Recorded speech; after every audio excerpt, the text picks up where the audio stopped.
कई वर्ष पहले एक गांव में मृकंदु ऋषि और उनकी पति मरुदमती रहते थे। उनकी शादी के काफी वर्ष होने के बाद भी उन्हें किसी संतान की प्राप्ति नहीं हो रही थी। संतान प्राप्ति के लिए दोनों पति पत्नी दिन रात महादेव की घोर तपस्या करने लगे, जिससे शिव भगवान ने प्रसन्न होकर उन्हें दर्शन दिए। हे वत्स, हम तुम्हारी तपस्या से प्रसन्न हुए। मांगो, तुम्हें क्या वर चाहिए? महादेव, हमें एक पुत्र संतान का वरदान दीजिए। ठीक है, किंतु तुम्हें दो विकल्पों में से किसी एक को चुनना होगा।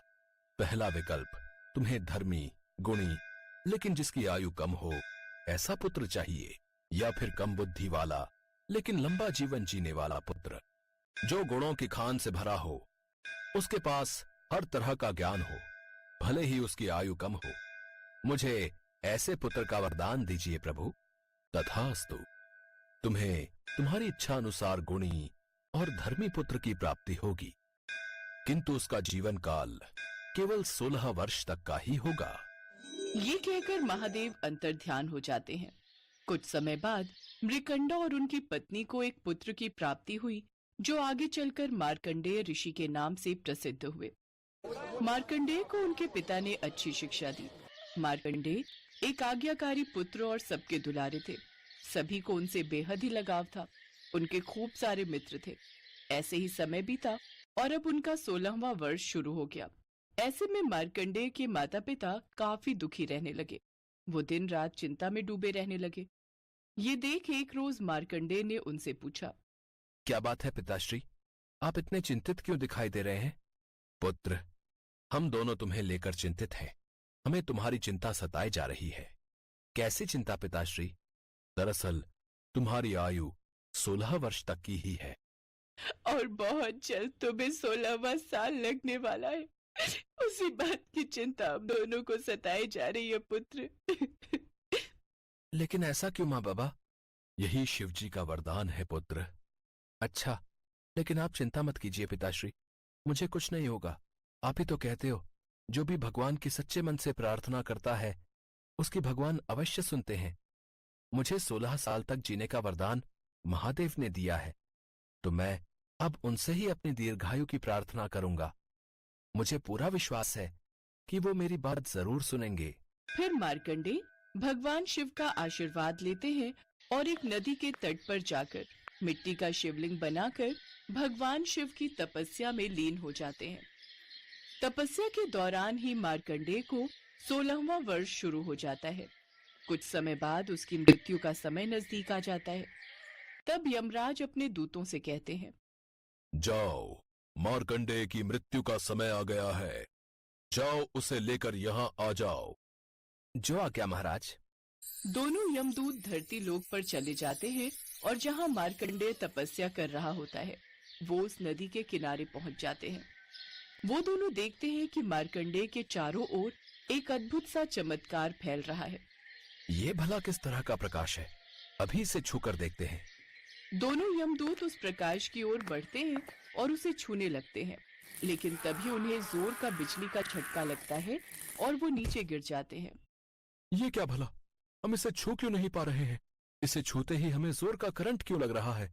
इस तरह तो हम इसे अपने साथ नहीं ले जा पाएंगे। ये देखने से तो कोई साधारण बालक ही नजर आ रहा है, लेकिन इसे देखकर लगता है कि ये भगवान शिव का बना शिवलिंग ही इसकी रक्षा कर रहा है। हमें अभी ये बात जाकर यमराज जी को बतानी होगी। दोनों यमदूत वापस यमलोक पहुंच जाते हैं। हमें क्षमा करें प्रभु, हम तो उस बालक को छू भी नहीं पा रहे थे।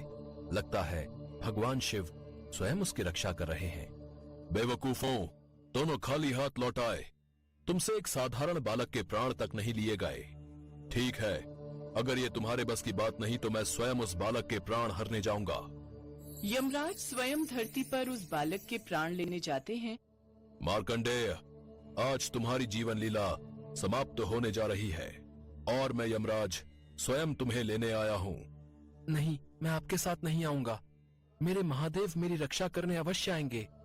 मैं तुम्हें आखिरी बार कहता हूँ कि आज तुम्हारे जीवन का आखिरी दिन है। आज तुम्हें मेरे साथ चलना ही होगा। फिर यमराज ने अपनी शक्ति से उस मार्कंडेय के चारों ओर फैले प्रकाश को हटा दिया। ये देख मार्कंडेय घबरा गया और उसने झट से शिवलिंग को गले से लगा लिया।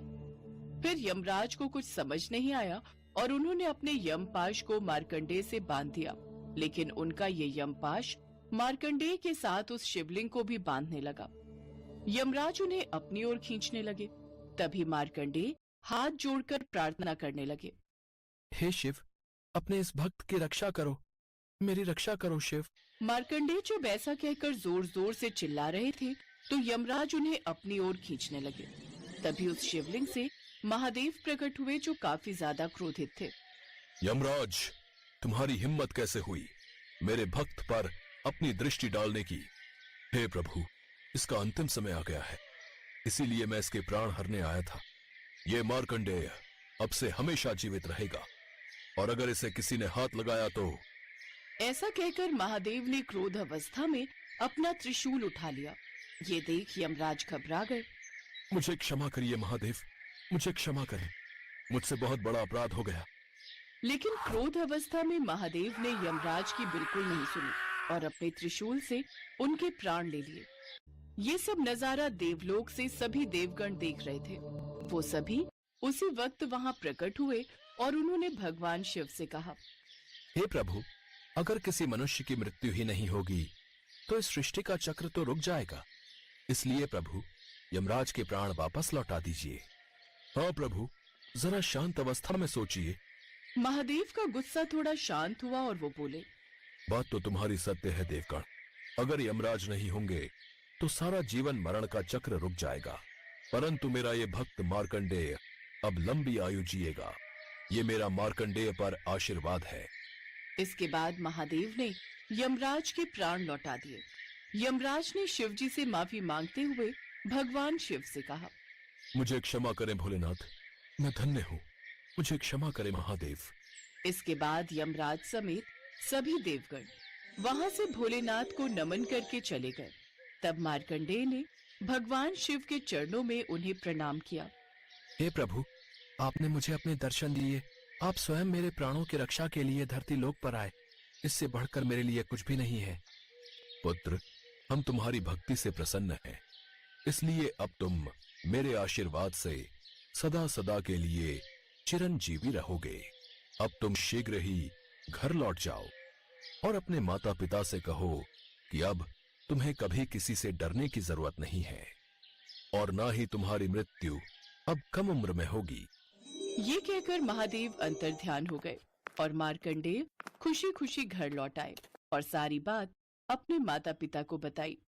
तीनों ने हाथ जोड़कर भगवान शिव का धन्यवाद किया और अब तीनों प्रतिदिन महादेव की पूजा अर्चना करने लगे।